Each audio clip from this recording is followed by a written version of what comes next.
No último episódio de Grandes Civilizações... A beleza é... Bom, é linda. Mas o que é beleza? O que é que atrai o nosso olhar para algo que é belo? Essa foi uma pergunta à qual os gregos antigos dedicaram muito tempo, estudo e trabalho. Os antigos gregos acreditavam que uma vez que os seres humanos são os únicos seres vivos capazes de apreciar a beleza e os únicos capazes de criá-la, então a beleza pode ser encontrada dentro de nós e criada por nós. Além da habilidade de criar beleza, os seres humanos também podiam criar virtudes. A virtude é uma capacidade especificamente humana e consiste em querer alcançar a perfeição em cada aspecto da vida. Ou seja, os seres humanos deviam cultivar a beleza e a virtude, e essa era uma ideia muito profunda. Aliás, se há uma coisa que os antigos gregos fizeram bem, foi desenvolver grandes ideias. De fato, muitos dos princípios da sociedade moderna e o modo como o mundo é visto e pensado hoje foram influenciados por essas pessoas que viveram no Mar Egeu há 2.600 anos.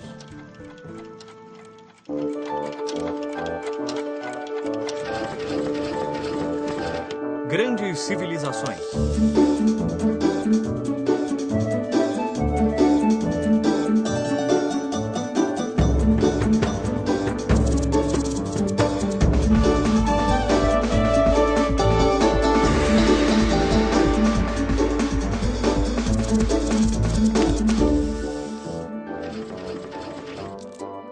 A Grécia Antiga, segunda parte.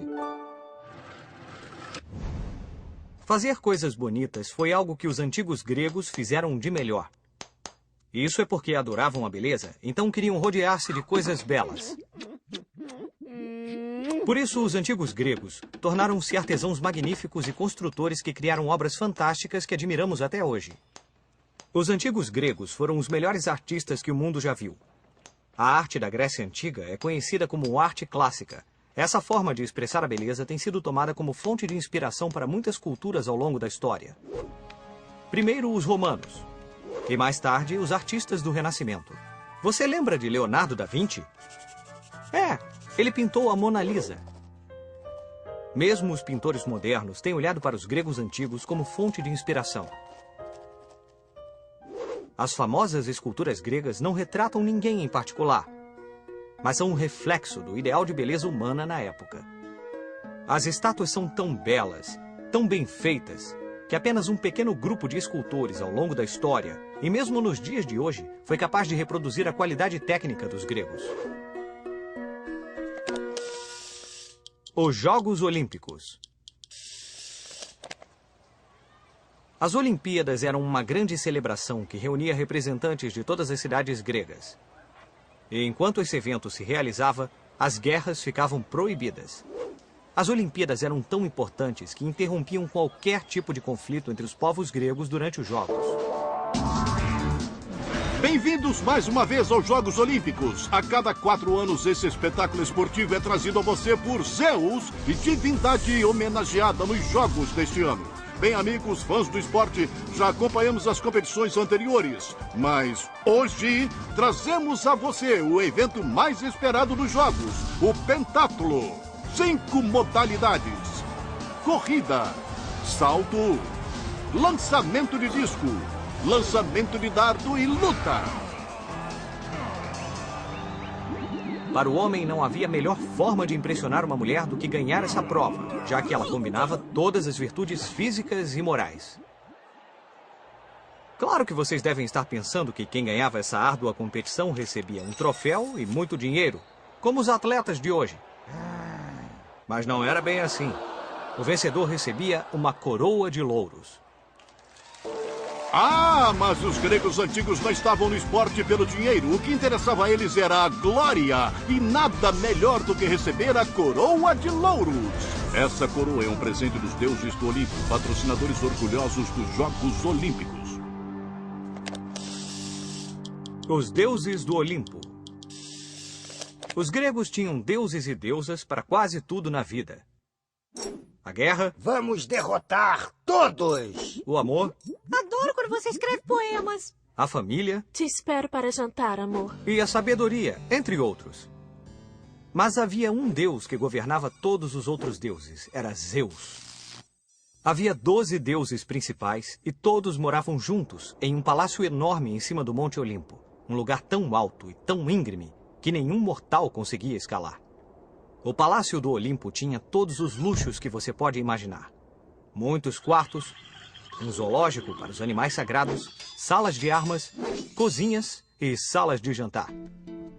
Mas o lugar mais importante era o imponente salão, onde todos os deuses se reuniam para debater os problemas dos homens. Como, por exemplo... Quem nós vamos premiar hoje? Ou ainda melhor, quem nós vamos castigar hoje? Os deuses gregos eram muito parecidos com os humanos. Sentiam ódio, inveja, sentiam dor em guerras e combates e, principalmente, apaixonavam-se. E trazendo ao mundo muitos filhos que se tornavam deuses ou semideuses. Mas havia características que diferenciavam os deuses dos humanos. Os deuses eram imortais e tinham muitos poderes.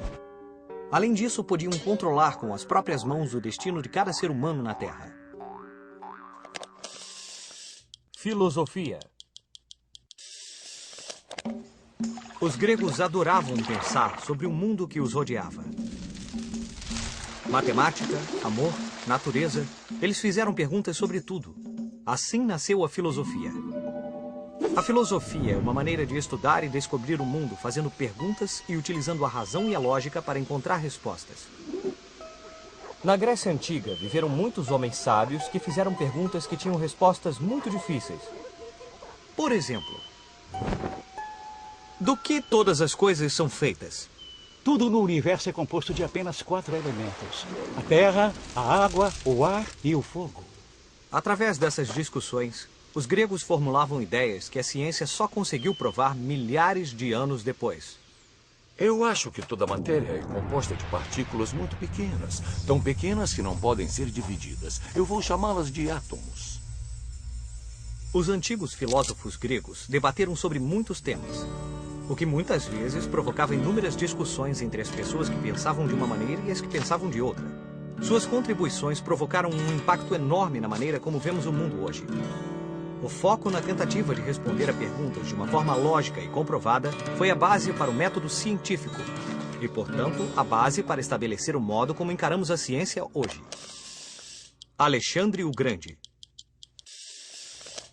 Havia um homem na Grécia que, desde muito jovem, teve o maior sonho que alguém poderia ter.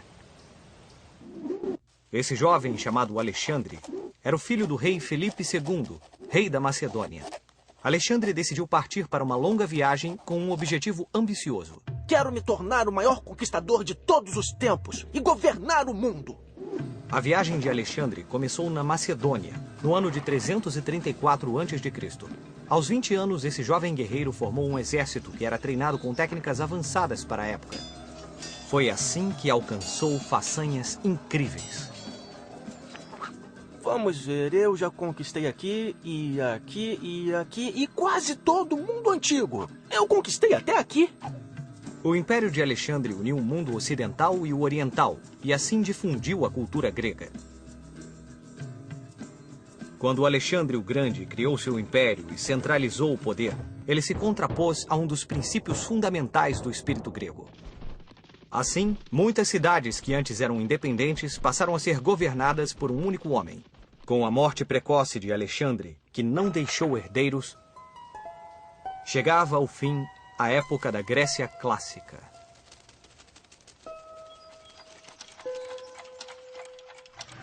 Vamos usar nossa bússola do tempo para ver o que estava acontecendo nos outros lugares do mundo nessa mesma época.